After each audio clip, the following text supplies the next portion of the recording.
What is roller derby? Could you repeat the question? Isn't it like where people go and they like roll around, like they roller skate around a ring and they try to knock each other over, and then the person that like knocks everybody else over wins?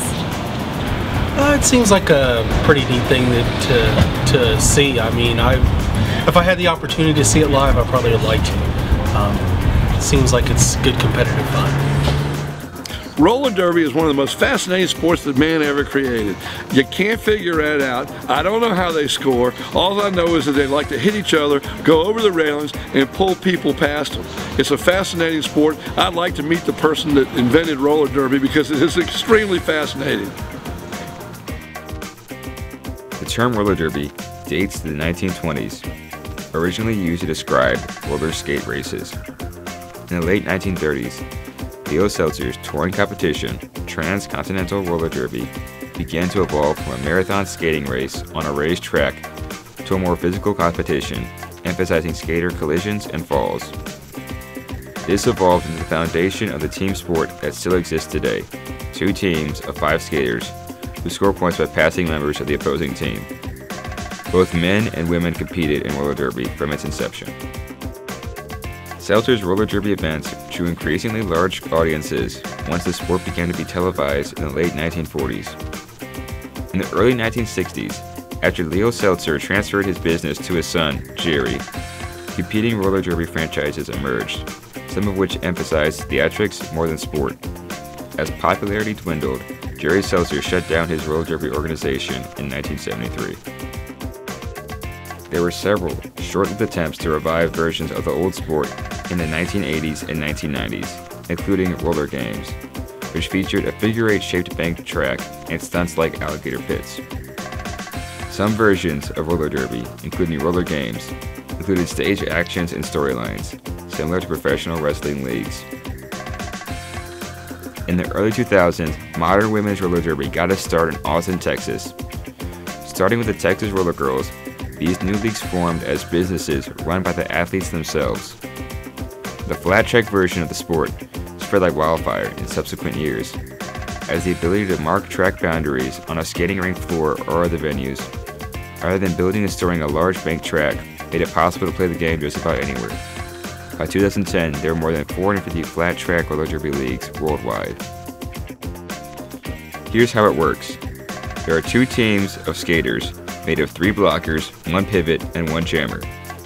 Jammers score points by lapping members of the opposing team. Pivots start out in front with blockers and set the pace of the game after the first whistle.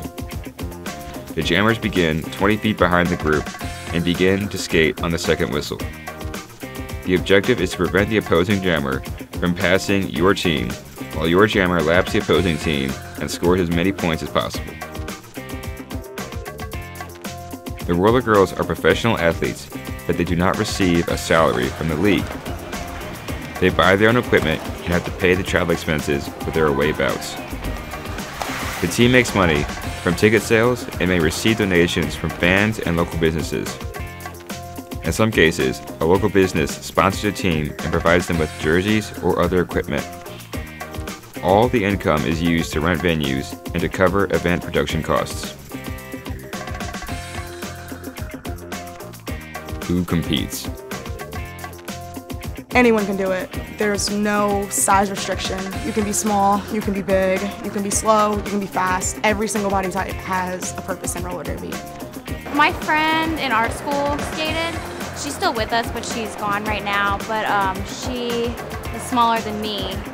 And so I was like, well, that sounds pretty cool. If she can do it, I can do it. And then I just made it my goal to get better than her. I first was inspired to become a roller girl because I was looking for something to do after high school, after college. I played sports, and I needed something else to do. I needed an outlet and needed a social connection when I started. But now that I've stayed into it, I feel myself transforming more into an athlete, sort of more of how I identify myself. I feel like there's sort of a distinction between a roller girl and like a skater. I definitely have been injured frequently and often. It doesn't stop me from wanting to play. It's just kind of a speed bump on the road of roller derby. Getting injured is not a guarantee when you play, but I definitely play all out, and that kind of makes me a little more prone to injury. But where do the nicknames come from? We all get to make up our own skater names. There is a registry, so you can't repeat any other roller derby skater in the world. You can't repeat their name, so you have to think of something unique, but we get to come up with those on our own. I came up with my skater name from, I'm half Japanese, and I don't know, kamikaze seems kind of tough, I guess, and Cash is my last name. And I recognize Cash because people, you know, call me Cash all around, so. My roller derby name is 40 Ounce Bounce, and I got it because my little brother's friends used to make fun of my butt, actually. But then once I came into fresh meet, when the name got brought up, everyone thought it fit because I actually jump around a lot when I skate. I jump in the air and sideways and backwards. My nickname, as far as that, I was really stumped when it came up for nicknames because everything I wanted had already been taken because you have to actually, you can't have the same name as somebody else. So I like the color silver, so I picked the name Quicksilver and then just kind of tacked first name I liked onto it. And since Edgar Allan Poe's from Richmond, I felt Lenore was a good name to stick with it. What is the biggest misconception of women's roller derby? The biggest misconception of roller derby, I have to say, is that the girls aren't professionals. People think that just because girls play roller derby that they don't have real jobs or have real feelings, I guess. We're not all tattooed up. We're not all pierced up, you know, except me. And I mean, that's got to be the biggest drawback.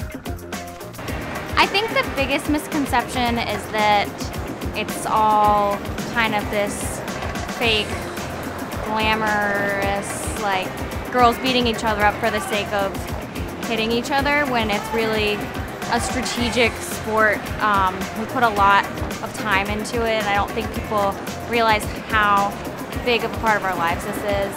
I mean, we're a nonprofit, so we spend a lot of our effort in the community, and we do a lot as a league, not just beating each other up. The biggest misconception about women's roller derby is that it isn't real. A lot of people think it's wrestling on skates, basically. Everything's staged. People think, you know, we fight and we hit each other in the face with the elbows and stuff, and all of that staged. Number one, you're not allowed to fight. You're not allowed to hit people with elbows. And roller derby, back when it was on in the 70s, a lot of that was staged, but now it is a real sport. All the hits are real. Nothing is scripted. Nothing is planned. You know, you're just going out there and actually playing the sport. And so, I would probably say the biggest misconception of women's roller derby would probably be that it's fake. The hits are real, the contact is real. It's just like if you were going to see a hockey game. It's a bunch of really tough women, and while some people may play up the sexiness aspect of it, it's definitely more sport than it is fake. So, the future of roller derby. I went to the arena once with a friend of mine, a guy by the name of Greg Grant, when we were younger. We went to see it. And it was, I can't remember exactly who the teams were. Greg, who were the teams we went to see? San Francisco Bay Area Bombers. The Bay Area Bombers. Yeah, along with Joan Weston, because it was co-ed. It was kind of neat. What was the other team that was playing that day? Kansas City somebody. the Kansas City team, which we can't remember. We were younger then, it was a long time ago. But what's interesting is they had men and they had women. What other sport has men and women that participate on the team? Now, of course, the men would go against the men, the women would go against the women, but at the same time, you had the two genders that were had equal time and equal amount of points that were being scored. So it's kind of very different in that regard. Unique, not just kind of different, unique sport. You know, I don't talk a lot about it. I do a sports talk show, as you know, and I don't really talk about it a lot, but you know, what I do is dust off the old record books and look up some information so I can talk about it in a way that I, you know, sound intelligent again about talking about roller derby, because it is a neat sport. And I would think it would be making a comeback because it's almost mixes sports with, you know, the extreme sports that, you know, a lot of the kids today participate in or have a fascination with. Baseball is somewhat of a dying sport because it moves at such a slow pace and it's not exciting unless you know or study the nuances of the game. Roller derby is fast, it's quick, and it has that X game kind of extreme game factor feel for it. So yeah, I can fully understand why it's making a comeback. I'm all for it. Bring it on, Hoss.